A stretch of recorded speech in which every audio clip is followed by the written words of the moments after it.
C'est parti! Aujourd'hui, je vais vous parler de ce que la prochaine grosse tendance dans les cryptos pourrait bien être, en ce qui concerne où l'argent des institutions va commencer à affluer. Comme on le sait, tout l'argent institutionnel peut avoir un impact massif, donc c'est quelque chose d'important auquel faire attention. Et si on peut déjà être investi avant que cet argent ne commence à bouger, eh bien on a un gros potentiel pour en tirer de sérieux profits. Avant que je ne parle de quelle monnaie pourrait bénéficier le plus de cette tendance, laissez-moi vous expliquer pourquoi je pense que ça va bel et bien arriver. Donc, la raison principale est en lien avec les taux d'intérêt, et spécifiquement les taux d'intérêt de la Réserve fédérale aux États-Unis. Ce taux d'intérêt est augmenté et diminué dans le but de garder les marchés et l'économie globale en bonne santé. Et c'est le taux auquel les banques peuvent emprunter et prêter de l'argent entre elles. Pour le moment, ce taux d'intérêt varie entre 0 et 0,25%, ce qui est bien sûr extrêmement bas. Quand le taux est bas, comme maintenant, il est plus probable pour les gens et les compagnies de susciter un prêt ou de dépenser via des cartes de crédit, et tout ceci stimule l'économie par la suite.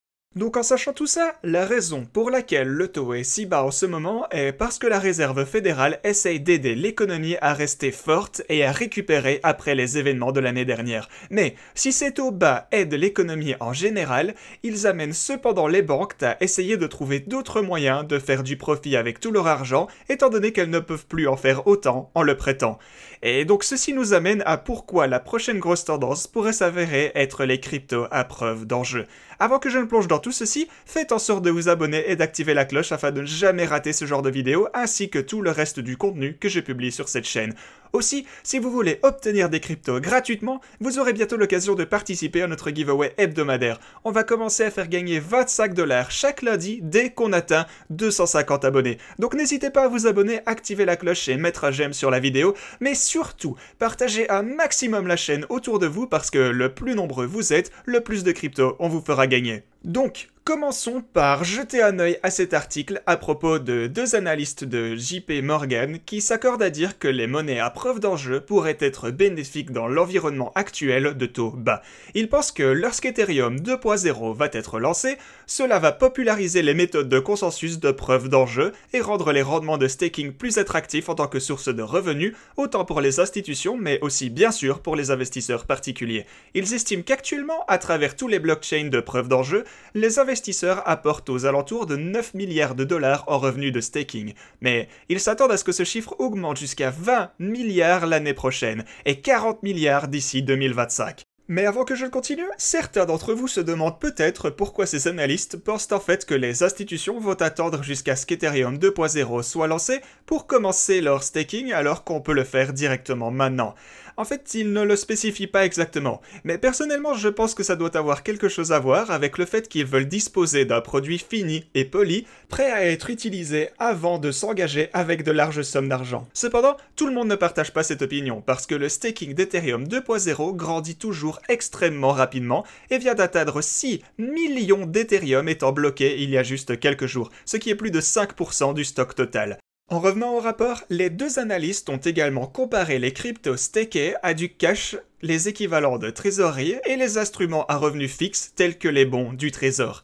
Ils ont dit « Le rendement gagné à travers le staking peut mitiger le coût de l'opportunité de posséder des crypto-monnaies contre d'autres investissements et d'autres classes d'actifs tels que le dollar américain, les trésors américains ou les fonds de marché monétaire dans lesquels les investissements génèrent des rendements nominaux positifs. » En fait, dans l'environnement actuel de taux zéro, on voit ces rendements comme une motivation à investir. Et ceci les gars, c'est super important parce qu'on sait tous qu'une des plus grosses raisons pour laquelle les institutions parfois ne veulent pas investir dans les cryptos, c'est parce que les risques sont plus élevés qu'avec les autres actifs. Mais s'ils commencent maintenant à comprendre qu'ils sont en mesure de gagner des revenus supplémentaires au fil du chemin, lesquels compenseraient un peu ces risques, eh bien on pourrait commencer à voir beaucoup plus d'argent affluer. Ils ont aussi décrété, non seulement le staking abaisse le coût d'opportunité de posséder des crypto-monnaies plutôt que d'autres classes d'actifs, mais dans beaucoup de cas, les crypto-monnaies payent un rendement nominal significatif et réel. Bien sûr, c'est quelque chose avec lequel on est déjà familier, étant donné que la plupart d'entre nous utilisent les cryptos pour générer des taux d'intérêt qui n'existent même pas dans la finance traditionnelle. Mais c'est énorme que ces banques et autres institutions commencent aussi à voir et comprendre ceci. Maintenant, jetons un œil à certaines des monnaies à preuve d'enjeu pour tenter de déterminer lesquelles pourraient finalement être choisies au moment où les institutions vont décider de commencer à investir dans cet écosystème. Il y a quelques prérequis généraux ici que, je pense, chaque monnaie devra remplir afin de devenir un choix logique. Premièrement, elle devra avoir une capitalisation boursière assez large, étant donné que les institutions vont vouloir pouvoir investir sans faire bouger excessivement le prix de l'actif. Ensuite, elle devra déjà avoir une réputation. Même si les récompenses de staking peuvent se montrer extrêmement plus élevées avec des chaînes plus petites ou moins connues, ça va être un risque que les banques et autres fonds ne vont pas vouloir encourir. Troisièmement, le plus haut est le taux d'intérêt, le meilleur, ça sera bien sûr. Donc quelle monnaie regroupe toutes ces caractéristiques? Eh bien, on sait que les analystes de JP Morgan s'intéressent déjà au staking de l'Ethereum 2.0 comme un potentiel candidat. Le taux d'intérêt pour le staking dans le contrat Ethereum 2.0 fluctue, mais il est pour le moment aux alentours de 6%, ce qui est meilleur de plusieurs multiples que l'extrémité supérieure du taux de la réserve fédérale de 0.25%. Ethereum est aussi probablement le choix le plus sûr pour le staking, comme c'est la deuxième plus large crypto-monnaie et elle est sur le marché depuis plusieurs années maintenant. Et aussi, elle dispose d'un écosystème massif avec des projets et services déjà construits dessus. Si vous pensez conserver votre Ethereum pour un long moment et donc ne pas trader activement vos possessions ni faire autre chose avec elles, eh bien le staking est définitivement quelque chose à considérer.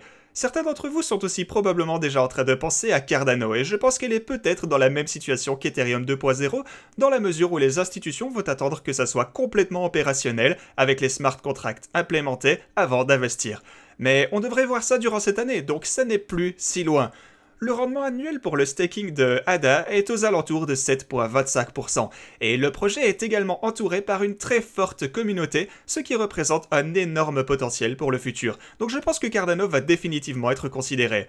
Solana est une autre option avec un réseau de preuves d'enjeux déjà complètement fonctionnel, lequel a vu une croissance astronomique cette année. Si une institution voulait se diversifier de l'Ethereum en tant que protocole de couche de base, eh bien Solana pourrait être un bon choix étant donné qu'il bénéficie du support de FTX derrière eux, ainsi qu'une communauté de développeurs qui grandit rapidement.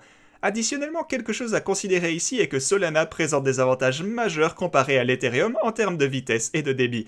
Le rendement annuel pour le staking des tokens de Solana est de 4,4%. Une dernière option intéressante est Algorand et on en a déjà parlé quelques fois ici sur la chaîne. Algo a beaucoup de technologies uniques intégrées qui en font un bon choix pour tant les projets de finance décentralisés ainsi que les business centralisés qui comptent travailler sur cette base.